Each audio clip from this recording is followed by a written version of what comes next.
মার ঘরের বিছানা তো একদম জামা কাপড়ের ঢিপ। এগুলো যে পিকুর বাবার আলমারির থেকে বের করা হয়েছে, এগুলো এখন ছাদে নিয়ে রোদে দেওয়া হবে। যেহেতু ভাদ্র মাসে তো জামা কাপড় রোদ দেওয়া নাকি খুবই ভালো, পোকামাকড় ধরে না, তাই এখন এগুলো ছাদে নিয়ে যাওয়া হবে। Hello everyone, good morning. আমি করছি এখানে রান্না বান্না, আর ওই তো জামা কাপড় দিয়ে নিয়ে গেছে এক লট, আবার আসছে, আবার একটু কিন্তু।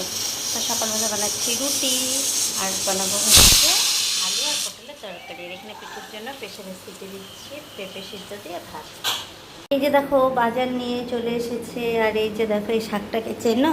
কারা কারা চেনো এই শাকটাকে কমেন্ট করে জানিও তো কি শাক, দেখে বলতে পারো নাকি। তো এই শাকটা আজকে করবো কিনা মা আসুক আগে, তারপরে দেখা যাক।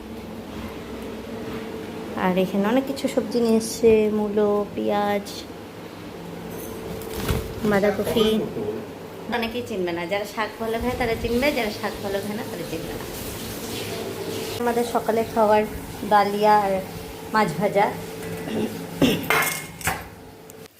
আজকে নিয়ে এসেছে চিকেন, আগের দিনে 4 পিস মাছ ছিল, সেটা ভেজে দিলাম, সকালবেলা ডালিয়ার সঙ্গে খাওয়া হলো। এবার করছি চিকেন রান্না।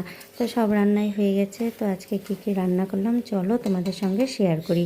তো এখানে করেছি বাঁধাকপির ঘন্ট, এখানে যে শাকটা নিয়ে এসেছে এটা চচ্চড়ি করলাম, এটা পুঁই শাক, আর এখানে আলু আর করলা ভাজা করেছি, আর এই যে 2 রকমের ভাত। পুজো দেওয়া হয়ে গেছে, মা পুজো দিয়ে দিয়েছে সকাল সকাল।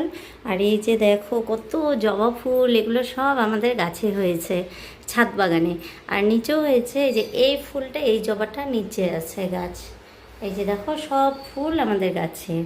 আমাদের ফুল কিনতেই হয় না, মানে শীতকালে তো গাঁদা ফুলের চেনটা কিনি শখ করে, কিন্তু শীতকালেও অনেক গাঁদা ফুল হয়, জবা ফুল তো প্রচুর হয়। তাহলে ভিডিওটা এখানে রাখছি, সবাই ভালো থেকো, সুস্থ থেকো, সবাইকে টাটা, বাই বাই।